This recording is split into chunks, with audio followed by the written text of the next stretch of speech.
ஹைடா ரமேஷ், இன்றைக்கி நம்ம தயங்க வஃப் தான் பார்க்க போகிறோம். ஸ்டேட்டஸ் ஸ்டோரிக்குள்ளே போயிடலாம். ஸ்டார்டிங்கில் நீங்கள் அப்படியே ஆஃபீஸ்க்குள்ளே என்டர் ஆகுறீங்க. எல்லாருமே உங்களை தான் பார்க்குறாங்க. நீங்கள் யாரையுமே கண்டுக்கல. நீங்கள் பாட்டுக்கு நேராக உங்கள் கேபினுக்கு போகிறீங்க.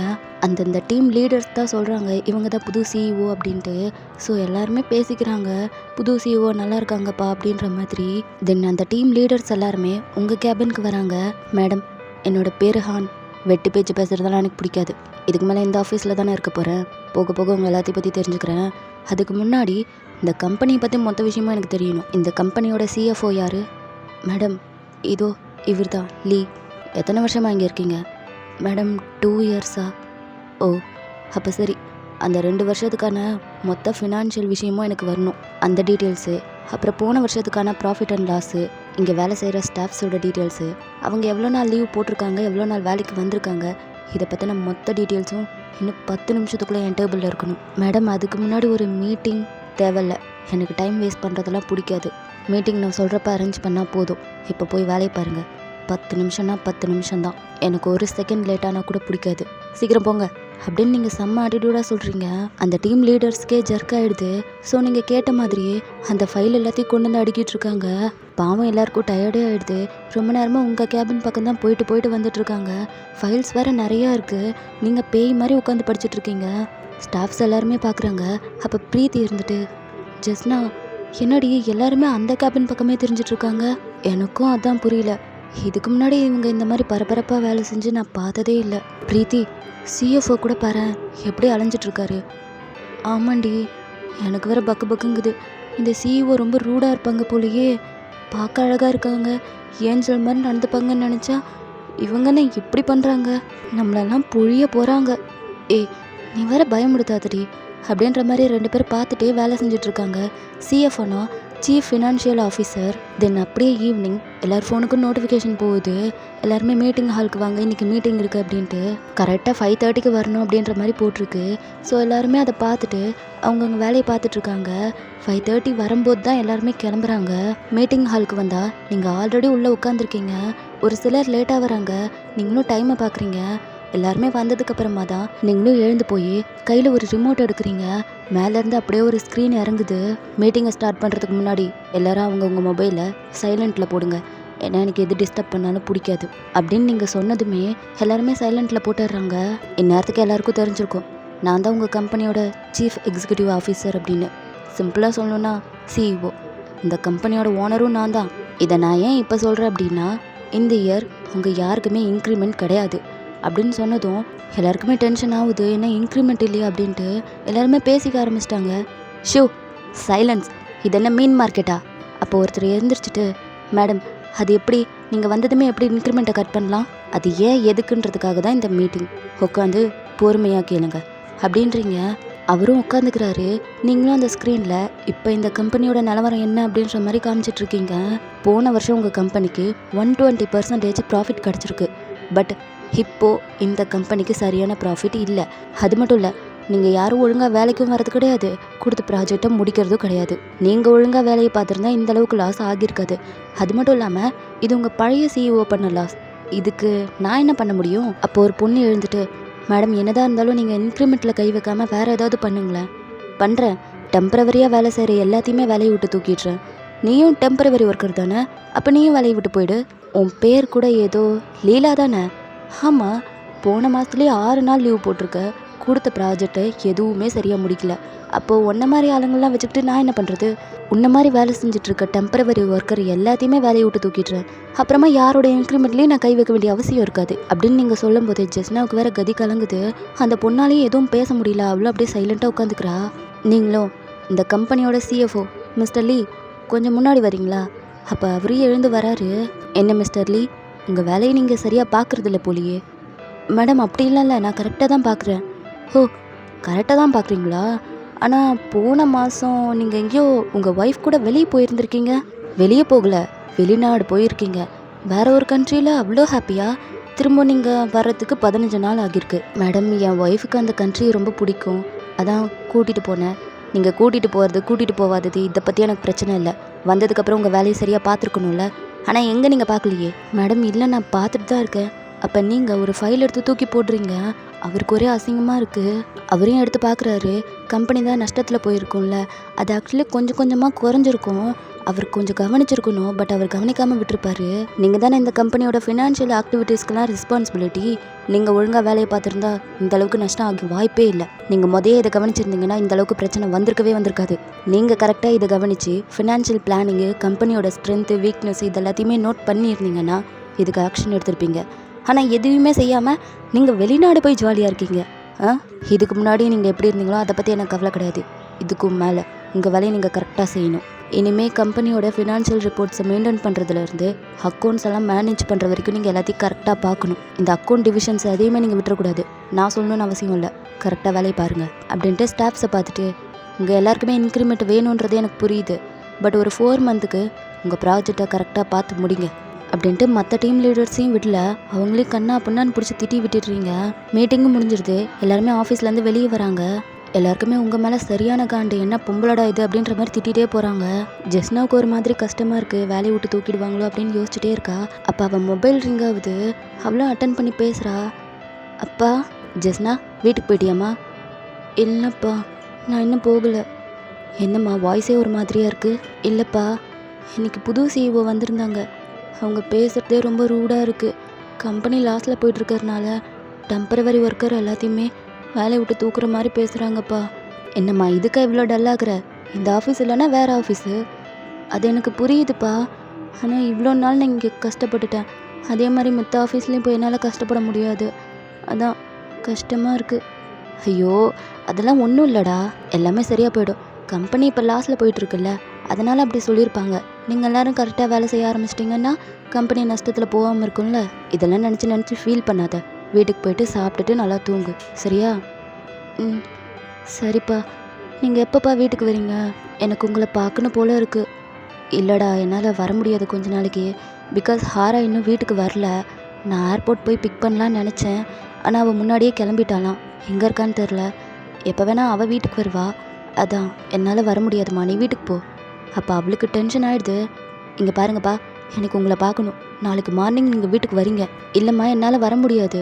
இல்லை, வரீங்க அப்படின்னு ஒரே வார்த்தையை சொல்லிட்டு கட் பண்ணிடுறா. ஹாரா ஹாரா ஹாரா. எப்போ பார்த்தாலும் எங்கள் அப்பாவுக்கு இவ்வளோ பற்றின நினப்பு தான். எப்படியா இருந்தாலும் அவள் எங்கள் கூட இருக்க தானே செய்யணும். அப்போ கவனிச்சுக்கிறேன்டி உன்னை. நான் உன்னை படுத்த போகிற கொடுமையில் நீ திரும்பவும் லண்டனுக்கே ஓடணும் அப்படின்னு அவள் பேசிகிட்டு இருக்கும்போதே அவள் மேலே சேத்த தண்ணி அடிச்சிருது. அவள் டென்ஷன் ஆகி டக்குன்னு திட்டிடுறா அந்த கார்காரங்களை.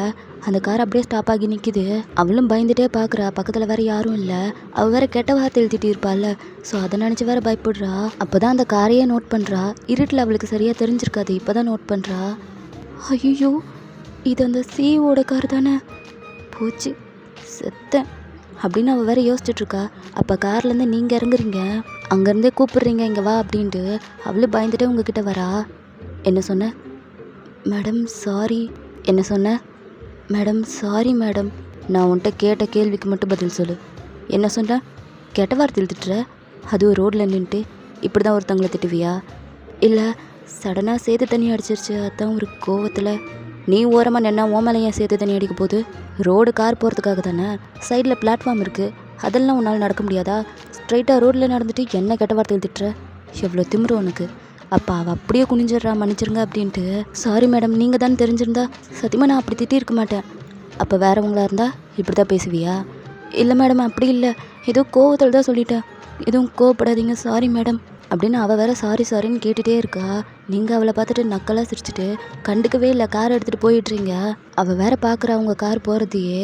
அவள் ட்ரெஸ்ஸெல்லாம் சேர்த்து தண்ணி ஈரமாக வேற இருக்குது, அது எல்லாத்தையுமே தட்டி விட்டுட்ருக்கா. வேலையை விட்டு தூக்குனாலும் தூக்கிடுவாங்க, போச்சு நானே என் வேலையில் உழ வச்சிட்டேன் போல் அப்படின்னு அவளையும் யோசிச்சுட்டு மேலே இருக்க தண்ணி எல்லாத்தையுமே தட்டி விட்டுட்ருக்கா. அப்போ அவள் மேலே யாரோ கோட்டை போட்டு போத்துறாங்க. அவளும் திரும்பி பார்க்குறா. பார்த்தா தயாங் தான். கீழே விழுந்துட்டியா என்ன? இல்லை, கார் போகும்போது தண்ணி அடிச்சிருச்சு. இப்போ நீ ஓகே தானே? எதுவும் குளிர்லையே? இல்லை குளிரில். இந்தாங்க, இதை நீங்களே வச்சுக்கோங்க. ஏய், மேலெல்லாம் சேர்த்து தண்ணி போட்டுக்கோ. வேணாம். இப்போ எதுக்கு என்னை பார்த்ததுமே ஏதோ பூதத்தை பார்த்த மாதிரி ரியாக்ட் பண்ணுற? ஆஹா, அப்படியெல்லாம் இல்லை. அப்படின்னா போட்டுக்கோ, மரியாதையாக போட்டுக்கோ. அப்போ அவளும் ஓகேன்னு போட்டுக்கிறா. தென் 2 பேருமே ஒன்றா தான் நடந்து போகிறாங்க. 2 பேருக்குமே கொஞ்சம் நர்வஸாக இருக்குது. தயாங்க இருந்துட்டு, இப்போல்லாம் என்னை பார்த்தாலே ஓடுறியே ஏன்? அப்படியெல்லாம் ஒன்றும் இல்லையே. இதுக்கு முன்னாடி இந்த மாதிரிலாம் நீ என்கிட்ட பேசினதே இல்லை. பட் இப்போ ரொம்ப ஷையாகிற, திக்கி திக்கி பேசுகிற. என்னாச்சு? இல்லை, ஒன்றும் இல்லை. உனக்கு உடம்பு சரியில்லையா, குளிர்தா அப்படின்ட்டு அவளை நிற்க வச்சு அவள் ஃபோர்ஹெட்லலாம் கை வச்சு பார்க்குறாரு. ஜெஸ்னாவுக்கு விட்டா ஜன்னியாக வந்துடும் போல் அந்தளவுக்கு ரியாக்ட் பண்ணிகிட்டு இருக்கா. என்ன குளிர்தா? அப்புறம் என் குரல்லாம் நடுங்குது. இல்லை அப்படியெல்லாம் எதுவும் இல்லை அப்படின்ட்டு தயங்கூட கையை எடுத்து விட பார்க்குறா. பட் அவர் டைட்டாக பிடிச்சிக்கிறாரு. எனக்கு பஸ்ஸுக்கு டைம் ஆகுது, நான் போகணும். நான் ஒன்றும் போக வேணான்னு சொல்லி என் கூட பேசிவிட்டு அதுக்கப்புறமா போ. உங்கள் கூடயா? ஆனால் எனக்கு லேட் ஆகுதே. உனக்கு என்ன பிடிக்குமா பிடிக்காதா? அப்போ ஜெஸ்னா வேற பார்க்குறா, என்ன இப்படி கேட்குறாரு அப்படின்ட்டு. சொல்லு, உனக்கும் என்ன பிடிக்கும்ல, இப்போ எதுக்கு இதெல்லாம் கேட்குறீங்க? பிரீத்தி என்கிட்ட எல்லாத்தையுமே சொல்லிட்டா. ஆ, சொல்லிட்டாளா? ஆமாம்.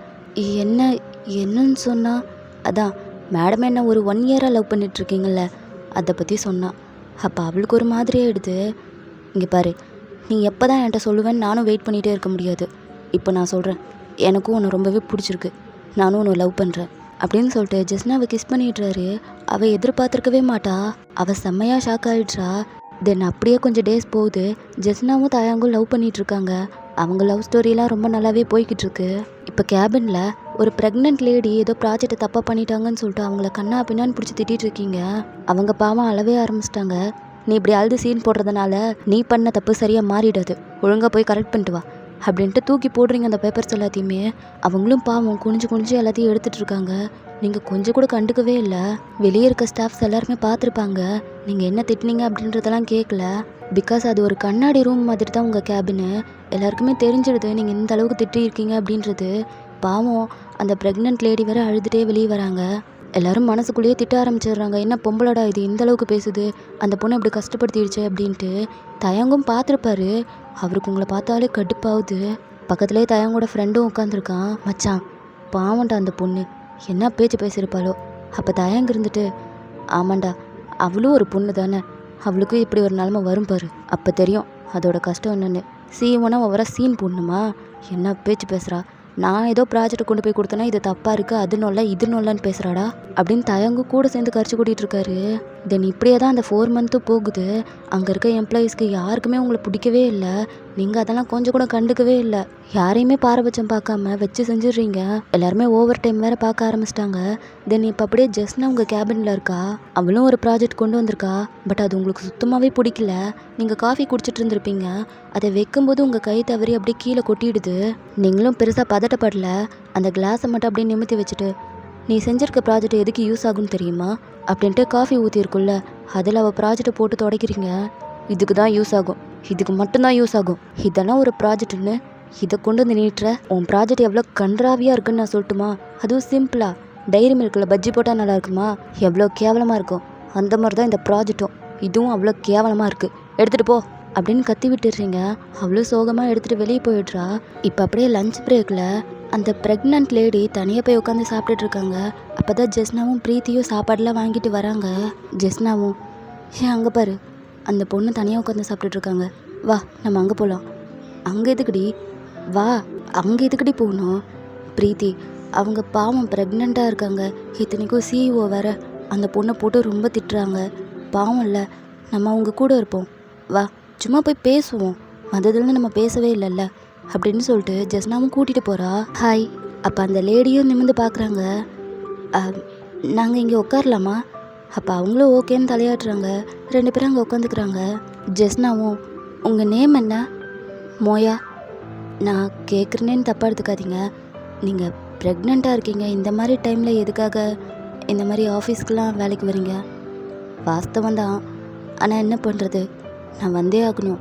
அப்போ தான் என்னையும் என் பிள்ளையும் பார்த்துக்க முடியும். உங்கள் ஹஸ்பண்ட் எங்க? அவர் இறந்து போயிட்டாரு. ஓ சாரி. இல்லை பரவாயில்ல. இங்கே கேன்டீன் ஃபுட்டு இப்படி தான் இருக்குமா என்ன? ஏன் அப்படி கேட்குறீங்க? இல்லை அந்தளவுக்கு நல்லா இல்லை, அதை தான் சொன்னேன். ஆமாம், இங்கே கேன்டீன் ஃபுட்டு எப்போவுமே இப்படி தான் இருக்கும்.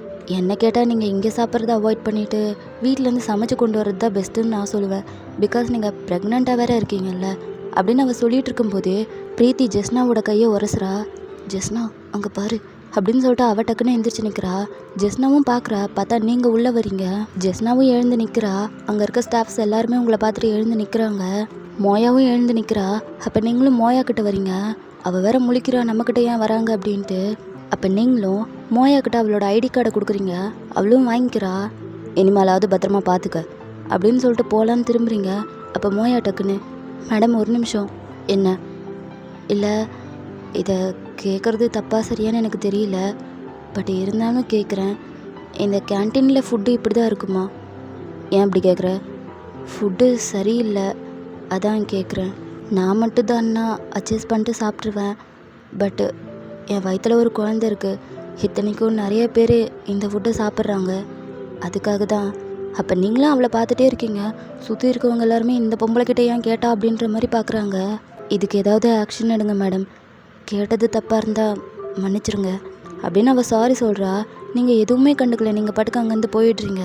சுற்றி இருக்கவங்க எல்லாருமே சூப்பர் அப்படின்ற மாதிரி சொல்கிறாங்க. பிரீத்தியும், உனக்கு ரொம்ப தான் தைரியம், அந்த பொம்பளைக்கிட்டேயே ஈஸியாக பேசிட்ட. ஈஸியாக பேசினானா? இங்கே பாரு, என் கையெல்லாம் எப்படி நடுங்குதுன்னு. இருந்தாலும் நீ சூப்பர்ப்பா, எனக்கு கூட இந்த தைரியம் கிடையாது. ஆக்சுவலி நான் சொல்ல வேணான்னு தான் நினச்சேன். என்னதான் இருந்தாலும் என் வயிற்றில் ஒரு பாப்பா இருக்குல்ல, அதுக்காக தான் பேச வேண்டியதாக போச்சு. அப்போ ஜஸ்னாவும், இருந்தாலும் நீ இந்த மாதிரிலாம் கேட்பேன்னு நான் எதிர்பார்க்கவே இல்லை தெரியுமா, நீ செம்ம அப்படின்னு அவளும் சொல்கிறா. சுற்றி இருக்கவங்க எல்லாருமே ஆமாம் அப்படின்ற மாதிரி பேசிகிட்டு இருக்காங்க. எல்லாருமே மோயாவுக்கு தான் சப்போர்ட் பண்ணுறாங்க. இப்போ அப்படியே உங்களை பார்த்தா நீங்கள் கேபினில் அந்த கேன்டீன் ஃபுட்டை வாங்கி சாப்பிட்டுட்டு இருக்கீங்க. உங்களுக்கே அது சுத்தமாக பிடிக்கல. முன்னாடி தான் கான்ட்ராக்ட் போட்டவனும் நிற்கிறான். நீங்களும் சாப்பிட்டு பார்த்துட்டு, என்னது இது, இதுக்கு பேர் சாப்பாடா? மேடம், பட்ஜெட்டுக்கு இதான் செய்ய முடியும். பட்ஜெட்டுக்கா? என்ன பட்ஜெட் ஒதுக்கியிருக்காங்க உங்களுக்கு? உங்களுக்கு நாங்கள் கொடுத்துருக்க பட்ஜெட்டுக்கு நல்ல சாப்பாடே கொடுக்கலாம். ஏன் எதுக்கு இப்படி சமைச்சிருக்கீங்க? மேடம், அது இவ்வளோ பேத்துக்கு சமைக்கும்போது அப்படி இப்படின்னு தான் மேடம் வரும். ஓ அப்படியா? அப்படின்னா நீங்கள் ஒன்று பண்ணுங்கள், நேராக இங்கேருந்து குக்கிங் ஸ்கூல் போங்க, நல்லா சமைக்க கற்றுக்கிட்டு அதுக்கப்புறமா இங்கே வராதிங்க, எங்கேயாவது போயிடுங்க. இனிமேல் நீங்கள் இங்கே வர வேணாம், கிளம்புங்க. மேடம் சாரி மேடம், நாளைலேருந்து நான் கரெக்டாக சமைச்சிட்றேன். ஒன்றும் தேவையில்ல, இவ்வளோ நாள் உருப்படி இல்லாமல் தானே நீங்கள் வேலையை செஞ்சுருக்கீங்க. செய்யும் தொழிலே தெய்வம், அதை சரியாக செஞ்சுருந்தா இந்த மாதிரி நிலமை உங்களுக்கே வரப்போகுது. நீங்கள் போங்க. மேடம் இல்லை, இனிமேல் இந்த மாதிரி குறை எதுவும் வராது, நான் கரெக்டாக செய்கிறேன். ஒன்றும் தேவையில்லைன்னு நான் சொல்லிட்டேன். இவ்வளோ பேர் வேலைக்கு ஆள் இருந்தும் கூட உங்களால் உருப்படியாக இந்த வேலையை செய்ய முடியல. எவ்வளோ பேர் சாப்பிட்றாங்க. அவங்களுக்கு ஏதாவது ஹெல்த் இஷ்யூ வந்துருச்சுன்னா நீங்களா பதில் சொல்லுவீங்க? இந்த ஆஃபீஸில் இருக்க வரைக்கும் எல்லாருமே என்னோடய எம்ப்ளாயீஸ். அவங்களுக்கே என்னால் ஒரு உருப்படியான ஃபுட்டை கொடுக்க முடியல அப்படின்னா நான்லாம் என்ன சிஇஓவாக இருக்கணும்? இந்த விஷயத்தை நான் தானே கவனிக்காமல் விட்டுருக்கேன். மொளையிலேயே கிள்ளி எரியணும். கிளம்புங்க. இதுக்கப்புறமும் என் முன்னாடி நின்று ஏதாவது பேசுனீங்கன்னா கழுத்து பிடிச்சி வெளியே தள்ள வேண்டியது இருக்கும் அப்படின்னு சொன்னதும் அவரும் அங்கேருந்து போயிடுறாரு. இப்போ அப்படியே ஈவினிங் மீட்டிங் ஹாலில் நீங்கள் வெயிட் பண்ணிகிட்ருக்கீங்க. எம்ப்ளாயீஸ் எல்லாருமே வராங்க. நீங்களும் டைமை பார்க்குறீங்க. எல்லாருமே வந்து உட்காடுறாங்க. அப்போ நீங்களும் எழுந்துட்டு ஒவ்வொருத்தர் மேலேயா லேசர் லைட் அடித்து எல்லாத்தையும் எந்திரிச்சு நிற்க சொல்கிறீங்க. எல்லாருமே எந்திரிச்சு நிற்கிறாங்க. இந்த 8 பேருமே போன மீட்டிங்க்கு லேட்டாக வந்திருக்கீங்க. ஸோ எல்லாருமே நின்றுட்டே மீட்டிங்கை கவனிக்கலாம். அப்போ அதில் ஒருத்தர் இருந்துட்டு, மேடம் இதெல்லாம் ரொம்ப மோசம், என்ன ஸ்கூல் பசங்களுக்கெல்லாம் பனிஷ்மெண்ட் கொடுக்குற மாதிரி இப்படி நிற்க வைக்கிறீங்க? ஸ்கூல் பசங்களுக்கு ஏன் பனிஷ்மெண்ட் கொடுக்குறாங்கன்னு தெரியுமா? திரும்ப அவங்க அந்த தப்பை பண்ணக்கூடாதுன்னு தான். இஷ்டம் இருந்தால் நில்லுங்க, கஷ்டமாக இருந்தால் வெளியே போயிடுங்க, வேலையை ரிசைன் பண்ணிவிட்டு அப்படின்றீங்க. தயாங்கு தான் இங்கே கடுப்பாகுது. ஜெஸ்னாவும் தயாங்கும் ஒன்றா தான் பக்கத்தில் உட்காந்துட்ருக்காங்க. இவளுக்கு என்ன தான் பிரச்சனையா இப்படியெல்லாம் பண்ணிகிட்ருக்கா? தயாங் அமைதியாக இரு அப்படின்னு ஜெஸ்னா சொல்கிறா. நீங்களும் மீட்டிங்கை ஸ்டார்ட் பண்ணிடுறீங்க. அதில் மோயாவும் நின்றுட்டுருக்காங்க. அவங்க வேறு ப்ரெக்னெண்ட்டாக இருக்காங்க, நிற்க வேற முடியல, கால் வலிக்குதேன்னு சொல்லிட்டு உட்காந்துடுறாங்க. நீங்கள் அவங்கள பார்த்துட்டு, நான் உன்னை நிற்க சொன்னேன், உட்கார சொல்ல அப்படின்னு கத்துறீங்க. மோயாவும் எந்திரிச்சு நிற்கிறா. தயங்கும் திரும்பி பார்க்குறாரு. அவங்க முடியாமல் நின்றுட்டுருக்காங்க. மீட்டிங் முடிகிற வரைக்கும் இப்படியே நில்லு அப்படின்னு நீங்கள் சொன்னதுமே தயங்கு அதுக்கு மேலே பொறுத்துக்க முடியல. அவர் எந்திரிச்சு நிற்கிறாரு. உங்களுக்கு என்ன தான் பிரச்சனைன்னு நான் தெரிஞ்சுக்கலாமா? அவங்க ப்ரெக்னெண்ட்டாக இருக்காங்க, இப்படி இம்சை பண்ணிகிட்ருக்கீங்க. சிஇஓனா உங்களுக்கு என்ன தலைமையில் கொம்பா முளைச்சிருக்கு? இங்கே வேலை செய்கிறவங்க ஒன்றும் மிஷின் கிடையாது, மனுஷங்க. அதை பற்றி கொஞ்சமாவது யோசிக்கிறீங்களா? நீங்களும் ஒரு பொண்ணு தான், உங்களுக்கு இப்படி ஒரு நிலமை வரும். கொஞ்சம் கூட யோசிக்காமல் எல்லாருமே கஷ்டப்படுத்திட்டு இருக்கீங்க. சிஇஓனா நீங்கள் தான் எல்லாமேன்னு ஆயிடாது. தயாங் வேணாம், அமைதியாரு அப்படின்ட்டு ஜெஸ்னாவும் தயாங்கூட கையை பிடிச்சி இழுக்கிறா. பட் தயாங் கண்டுக்கவே மாட்டுறாரு. அவள் கையை தட்டி விட்டுட்டு, இவ்வளோ நாளில் நீங்கள் எல்லாத்தையும் எவ்வளோ கஷ்டப்படுத்திருக்கீங்கன்னு தெரியுமா? நாங்கள் எல்லாருமே ரொம்ப கஷ்டப்பட்டு தான் இங்கே வேலை செஞ்சுட்ருக்கோம். உங்களை யார் அப்படி கஷ்டப்பட்டு வேலை செய்ய சொன்னது? இஷ்டம் இல்லைன்னா ரிசைன் பண்ணிவிட்டு போங்க. இது என்னோடய ஆஃபீஸ், இங்கே நான் வச்சதை மட்டும்தான் ரூல்ஸு. அதை கேட்டுட்டு உங்களால் வேலை செய்ய முடியும் அப்படின்னா செய்யுங்க, இல்லைன்னா தேவையில்லை, நீங்கள் கிளம்பி போகலாம் நான் ஒன்றும் உங்கள் கையை பிடிச்சி இழுக்கலையே. அப்புறம் என்ன சொன்ன? இங்கே வேலை செய்கிறவங்க எல்லாருமே மனுஷங்க, மிஷின் இல்லையா? ஆமாம், அதுவும் கரெக்ட் தான். பட் நான் உங்கள் யாரையும் மிஷினாக பார்க்கல. நீங்கள் தான் அப்படி நினச்சிட்ருக்கீங்க. அப்புறம் நீ, உன் பேர் என்ன? உன் பேர் தயாங். தயாங். நீ கொஞ்ச நேரம் அமைதியாக உட்காரு, எல்லாம் உனக்கு புரியும் அப்படின்றீங்க. தயாங் வேற உங்களை முறைச்சி பார்க்குறாரு. ஜெஸ்னாவும் தயாங் உட்காரு உட்காரு தயாங் அப்படின்ட்டு அவரை பிடிச்சி இழுக்கிறா. அவரும் உட்காந்துக்கிறாரு. நீங்கள் இவ்வளோ நாளாக மிஷின் மாதிரி வேலை செஞ்சதுக்கான பலன் இதுதான் அப்படின்ட்டு அந்த ஸ்க்ரீனில் காமிக்கிறீங்க. இந்த 4 மந்த்லேயே நல்ல ப்ராஃபிட் கிடச்சிருக்கு. எல்லாருக்குமே அதிசயமாக இருக்குது, என்ன இவ்வளோ ப்ராஃபிட் கிடச்சிருக்கு அப்படின்ட்டு. பிகாஸ் அதில் 122% ஆஃப் ப்ராஃபிட் கிடச்சிருக்கு. லைனாக எல்லாரோட மொபைலுக்கும் நோட்டிஃபிகேஷன் போயிட்டுருக்கு. என்னென்னா சேல்ரி, இன்க்ரிமெண்ட்டு, போனஸ்ன்னு எல்லாருக்கும் போக வேண்டிய அமௌண்ட் எல்லாமே வந்திருக்கு. நிறைய பேர் ஓவர் டைம் எல்லாம் பார்த்துருப்பாங்க, அதுக்கான சேல்ரி அமௌண்ட்டும் போயிடுது. நீங்கள் தான் இந்த மாதிரி டைமில் அனுப்பணும் அப்படின்ற மாதிரி செட் பண்ணியிருப்பீங்க. ஆளுங்கிட்டலாம் சொல்லி ஒரே டைமில் எல்லாருக்குமே அமௌண்ட் போகணும் அப்படின்ற மாதிரி சொல்லியிருந்துருப்பீங்க. அவங்களும் கரெக்டான டைமில் போட்டு விட்டுட்டாங்க. எல்லாருக்குமே ஒரே சந்தோஷம். ஜிக்ஸான் போன வருஷம் யாருக்குமே போனஸ் தந்திருக்க மாட்டான். ஆனால் இப்போது நீங்கள் கொஞ்சம் எக்ஸ்ட்ராவே போனஸ் தந்திருக்கீங்க. ஏன்னா அவங்களால தானே ஒரு நல்ல ப்ராஃபிட் கிடச்சிருக்கு. அதுக்கோசரம் இன்க்ரிமெண்டெல்லாம் போட்டு விட்டுருக்கீங்க. எல்லாருமே பேசிகிட்டு இருக்காங்க. அந்த ஹால் முழுக்க ஒரே சவுண்டாக இருக்குது. ஷோ சைலன்ஸ் அப்படின்னு சொன்னதும் அப்படியே அமைதியாகிடுறாங்க. நான் உங்களை மிஷின் மாதிரி வேலை வாங்கணும்னு நினைக்கல, ஆனால் இதுதான் உங்கள் வேலை. உங்கள் ஹார்ட் ஒர்க்கை போட்டால் மட்டும்தான் உங்களுக்கான பலன் கிடைக்கும் அப்படின்னு சொல்லிட்டு நீங்கள் மீட்டிங் ஹால்லேருந்து வெளியே போயிடுறீங்க. நீங்கள் போனதுமே அங்கே இருக்க எல்லாருமே குஷியில் அப்படியே கட்டு பிடிச்சிட்டு கத்திட்டு இருக்காங்க ஒரே சந்தோஷமாக. அப்படியே ஒரு 2 days லீவ் விட்டுடுறீங்க. எல்லாருமே அவங்கவுங்க வேலையை போய் பார்த்துட்டு வந்துடுங்க அப்படின்ட்டு. பிகாஸ் நிறைய பேர் லீவெல்லாம் கேட்டிருப்பாங்க. நீங்கள் தான் கம்பெனி லாஸில் போய்கிட்டு இருக்குன்னு சொல்லிட்டு யாருக்கும் லீவெல்லாம் கொடுக்கக்கூடாதுன்னு சொல்லியிருப்பீங்க. எல்லாருமே நிறைய வேலைலாம் பார்த்துருக்காங்கல்ல, அவங்களுக்கும் ரெஸ்ட்டு வேணும், அதனால லீவ் விட்டுருப்பீங்க. ஜெஸ்னாவும் தயாங்கும் டேட்டிங் வந்திருக்காங்க. லவ் பண்ண ஆரம்பித்ததுக்கப்புறமா ஆஃபீஸில் மட்டும்தான் மீட் பண்ணியிருப்பாங்க, வெளியே போயிருக்கவே மாட்டாங்க. ஸோ 2 பேரும் அன்றைக்கி ஃபுல்லாக செம்மையாக என்ஜாய் பண்ணுறாங்க. இப்போ நைட்டு தயாங்கும் ஜெஸ்னாவும் தயாங்கோட அப்பா ஃப்ரான்சிஸ்க்கு வராங்க. லில்லியும் அங்கே கஸ்டமர்லாம் அட்டன் பண்ணிகிட்ருக்கா. அப்போ ஜெஸ்னாவை பார்த்துட்டு, டேய் தயாங், கூட்டிகிட்டு வந்துட்டியா? கூட்டிகிட்டு வந்துட்டேன். அப்பா எங்க? அப்பா கிச்சனில் தான் இருக்காரு. சரி நான் போய் பார்க்குறேன் அப்படின்னு சொல்லிட்டு தயாங்கும் போயிடுறாரு. லில்லியும் ஜெஸ்னாவும் உட்காந்து பேச ஆரம்பிச்சிடுறாங்க. அப்போ லில்லியோட அம்மா வந்துட்டு, ஏண்டி கஸ்டமர்லாம் வந்திருக்காங்க, நீ பாட்டுக்கு உட்காந்து அரட்டை அடிச்சிட்ருக்க, போ மா, நீயே போய் பாருமா. ஏய் போன்றல போ அப்படின்னு சொல்லிட்டு அவளை விரட்டி விட்றாங்க. உன் பேர் தான் ஜெஸ்னாவா? ஆமாம் ஆண்டி. எதுக்கு எந்திரிக்கிற, உட்காரு. உன்னை பற்றி தயாங் நிறையா சொல்லியிருக்கான். என்ன போக சொல்லிட்டு நீ இப்போ என்ன பண்ணிகிட்ருக்க? ஏய் போடி, அந்த பொண்ணை எப்படி தனியாக விடுறது? ஏன் நீ போகலாம்ல, அருந்த வாழு போ அப்படின்னு அவளை விரட்டி விட்றாங்க. லில்லியும் போயிட்டு கஸ்டமர்லாம் அட்டன் பண்ணுறா. அப்போ 2 பசங்க உள்ளே வராங்க. லில்லி அவங்கள பார்த்ததுமே கொஞ்சம் பயப்படுறா. லில்லியோட ஸ்கூலில் தான் அந்த பசங்களும் படிக்கிறாங்க. Lily 12th standard படிச்சுட்ருக்கா. அவனுங்களும் வந்து டேபிளில் உட்காடுறாங்க. அவளும் போயிட்டு என்ன வேணும்னு கேட்குறா. அப்போ அதில் ஒரு பையன் இருந்துட்டு, டே மச்சான், என்ன வேணும்னு கேட்குறாங்க பாரு, என்ன கேட்டாலும் கொடுப்பாங்க போல், என்ன வேணுமோ கேளுடா அப்படின்னு அவன் வேற ஏற்றி விடுறான்.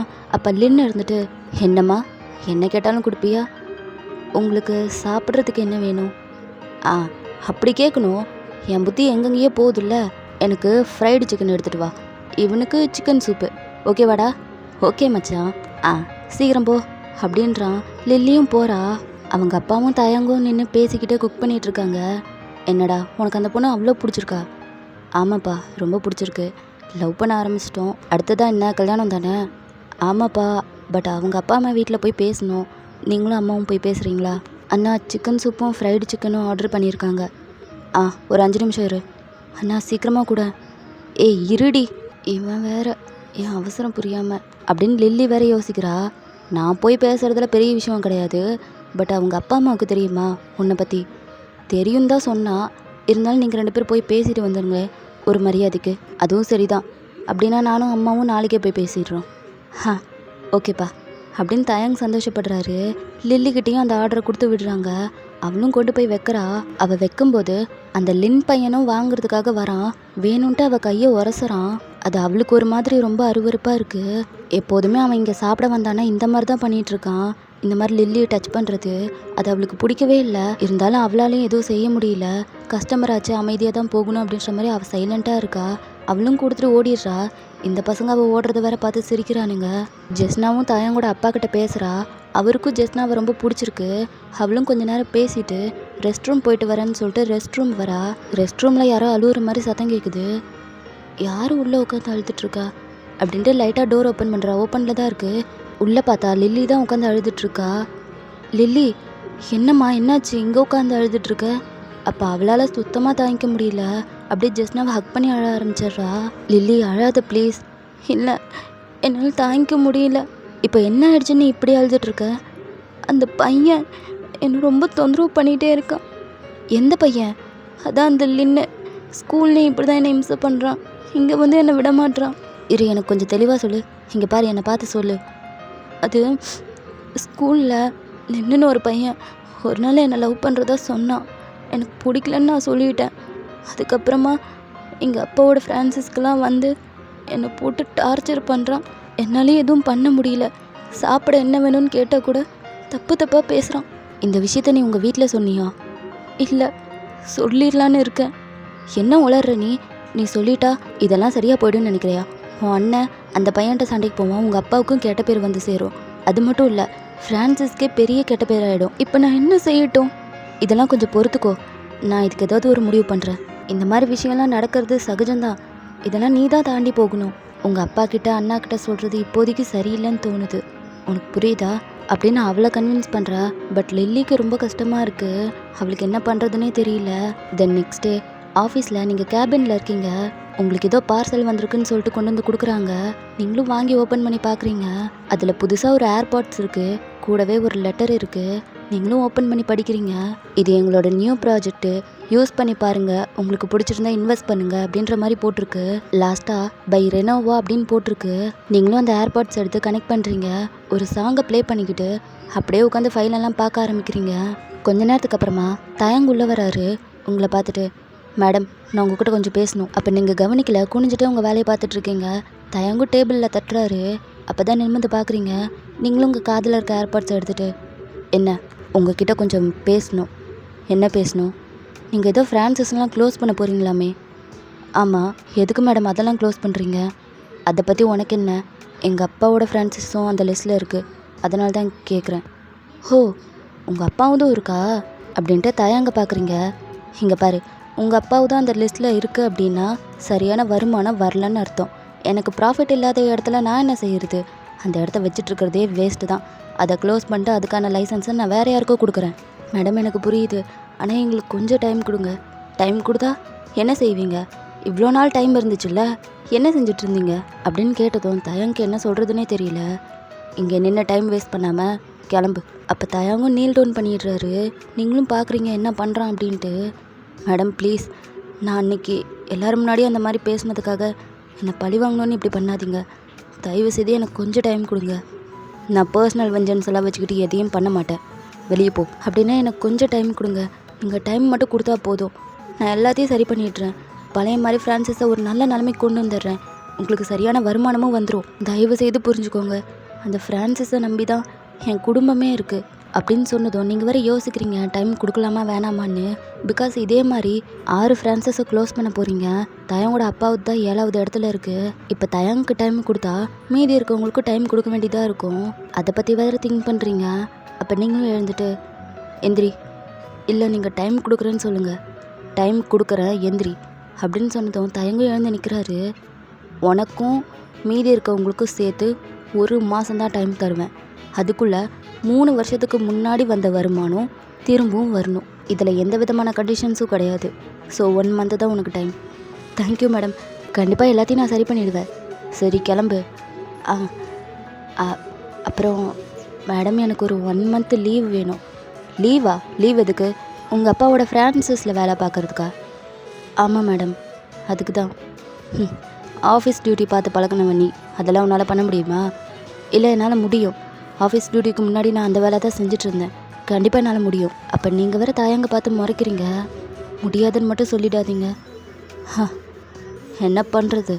உனக்கு டைமும் கொடுத்து 1 மாதம் லீவும் கொடுக்க வேண்டிய சுச்சுவேஷனில் இருக்கேன். போ மேடம், லீவு கொடுக்குறேன் போ. ரொம்ப தேங்க்ஸ் மேடம் அப்படின்னு சொல்லிட்டு தயங்கும் அங்கேருந்து போயிடுறாரு. இப்போ தயங்கோட வீட்டு டெரஸில் ஜெஸ்னாவும் தயங்கும் உட்காந்துருக்காங்க. தயங் தான் ஜெஸ்னாவை வீட்டுக்கு வர சொல்லியிருப்பாரு, அவகிட்ட கொஞ்சம் பேசணும் அப்படின்றதுக்காக. தயங், என்ன விஷயம்? ரொம்ப நேரமாக சைலண்ட்டாகவே இருக்க? அது ஜெஸ்னா, நான் ஒரு 1 மந்த்துக்கு ஆஃபீஸ் வரமாட்டேன். ஆஃபீஸ் வரமாட்டியா? ஏன்? அது நம்ம சிஇஓ இருக்காங்கல்ல, அவங்க எங்கள் அப்பாவோட ஃப்ரான்சிஸை க்ளோஸ் பண்ணுறதா சொன்னாங்க. க்ளோஸ் பண்ண போகிறாங்களா? இரு சொல்கிறேன். க்ளோஸ் பண்ணுறதா சொன்னாங்க. நான் எப்படி கெஞ்சி கூத்தாடி கொஞ்சம் டைம் கொடுங்கன்னு சொல்லி கேட்டிருக்கேன். அவங்களும் ஓகே ஒரு மாதம் டைம் எடுத்துக்கோ அப்படின்னு சொல்லியிருக்காங்க. அதான் எங்கள் அப்பாவுக்கு நான் ஹெல்ப் பண்ணலான்ட்டு இருக்கேன். இந்த 1 மாதத்தில் எல்லாத்தையும் சரி பண்ணிடுவியா? பண்ணிடுவேன்னு நம்புகிறேன். கண்டிப்பாக பண்ணிடுவேன். அதான் உங்ககிட்ட சொல்லிடலாமேன்னு கூப்பிட்டேன். அப்படின்னா 1 மாதத்துக்கு நீ ஆஃபீஸ் வர மாட்டியா? என்னால் உன்னை பார்க்க முடியாதா? ஆஃபீஸில் வரலன்னா என்னடி, நீ எங்கள் ஃப்ரான்சிஸ்க்கு வா, அங்கே நம்ம பார்த்துக்கலாம். பட் தனியாக இருக்க முடியாதுல்ல. அங்கே உங்கள் அப்பா அம்மாலாம் இருப்பாங்க. நம்ம எப்படி தனியாக இருக்கிறது? ஆஃபீஸ்னால் கூட நமக்கு கொஞ்சம் டைம் கிடைக்கும் தனியாக இருக்கிறதுக்கு. பட்டு அங்கே எப்படி?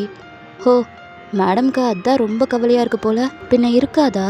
ஆஃபீஸ் வரதே உன்னை பார்க்குறதுக்காக தான். சரி ஃபீல் பண்ணாத. எப்படி ஃபீல் பண்ணாமல் இருக்கிறது? உங்கள் வீடு ஃப்ரான்சிஸ் 2மே ரொம்ப தூரம். நான் எப்படி வந்து உன்னை பார்த்துட்டு போவேன்? சரி, நான் உன்னை பார்த்துட்டு போகிறேன். டெய்லி வீடியோ கால் பண்ணுறேன். உனக்கு ஓகே தானே? இல்லை, ஓகே இல்லை. நீ பேசாமல் ஆஃபீஸ்க்கே வா. நீ ஏன் அங்கெல்லாம் போகிற? ஜஸ்னா புரிஞ்சுக்கோ, எங்கள் அப்பாவுக்கு நான் ஹெல்ப் பண்ணி தான் ஆகணும். தயவு செய்து கொஞ்சம் புரிஞ்சுக்கோ. இப்போ அவள் மூஞ்ச தொங்க போட்டுக்கிறா. தயங்க அவள் ஃபேஸை ஹோல்ட் பண்ணி, இங்கே பாரு, எவ்வளோ நாள் நம்ம பிரிஞ்சிருக்க போகிறோம்? ஜஸ்ட்டு 1 மாதம், 30 நாள் டக்குன்னு போயிடும். அதுக்கப்புறமா திரும்ப நான் ஆஃபீஸ் வந்துடுவேன். ஓகே தானே? சிரிச்சிட்டே சொல்டி. ஓகே தான், இருந்தாலும் எனக்கு ஃபீலிங்காக இருக்குது. அப்போ தயங்கு ஜஸ்ட்னா அவள் லைட்டாக கிஸ் பண்ணுறாரு. இப்போ ஓகேவா? இல்லை. அப்போ அகெயின் கிஸ் பண்ணுறாரு. இப்போது இல்லை. அப்போ தயங்கு சிரிச்சிட்டு ஜஸ்னாவை நல்லா கிஸ் பண்ணுறாரு. அவளும் பேக் கிஸ் பண்ணுறா. 2 பேருமே ரொம்ப நேரம் கிஸ் பண்ணிக்கிறாங்க. இப்போ அப்படியே உங்களை பார்த்தா நீங்கள் பெட்டில் அப்படியே விட்டதை பார்த்துட்டு படுத்துட்ருக்கீங்க. காதில் அந்த ஏர்பாட்ஸில் ஏதோ சாங் கேட்டுட்ருக்கீங்க. ரொம்ப ஒரு மாதிரி சேடாக தான் இருக்கீங்க. அப்போ ஏதோ கதவை தட்டுற சவுண்டு. நீங்களும் போய்ட்டு ஓப்பன் பண்ணி பார்க்குறீங்க. ரூம் சர்வீஸ் பண்ணுவாங்கள்ல, அந்த ஆள் தான் வந்திருக்காரு. என்ன மேடம், இது உங்களுக்கு வந்துச்சு அப்படின்ட்டு கொடுக்குறாரு. என்னன்னு பார்த்தா பொக்கே தான். யார் கொடுத்தா? தெரியல மேடம், உங்கள் நேமுக்கு தான் வந்துச்சு அப்படின்னு சொல்லிட்டு அவர் போயிடுறாரு. அதில் ஏதோ ஸ்டிக்கி நோட்ஸ் இருக்குது. ஹாய் மை டியர் லக்கி அப்படின்ற மாதிரி போட்டிருக்கு. ஹலோ, இங்கே கொஞ்சம் வாங்க அப்படின்னு அந்த பையனை கூப்பிடுறீங்க. அவனும் வரான். மேடம், இதில் என் பேரே இல்லை, எப்படி எனக்கு தான் வந்துச்சுன்னு சொல்கிறீங்க? சாரி மேடம், உங்கள் ரூம் நம்பரை சொல்லி இந்த இடத்துல கொடுத்துருங்கன்னு சொன்னாங்க. மற்றபடி உங்கள் பேர்லாம் சொல்லலை, நான் தான் மாற்றி சொல்லிட்டேன். Sorry madam. இனிமேல் கரெக்டாக சொல்லுங்கள். ஓகே அப்படின்னு சொல்லிட்டு அவனும் போயிடுறான். நீங்களும் உங்கள் ரூமுக்கு போயிடுறீங்க. ஓகேடா, நான் இதோட இந்த பார்ட்டை கம்ப்ளீட் பண்ணிக்கிறேன். நெக்ஸ்ட் பார்ட் சீக்கிரமாக போடுறேன். பை.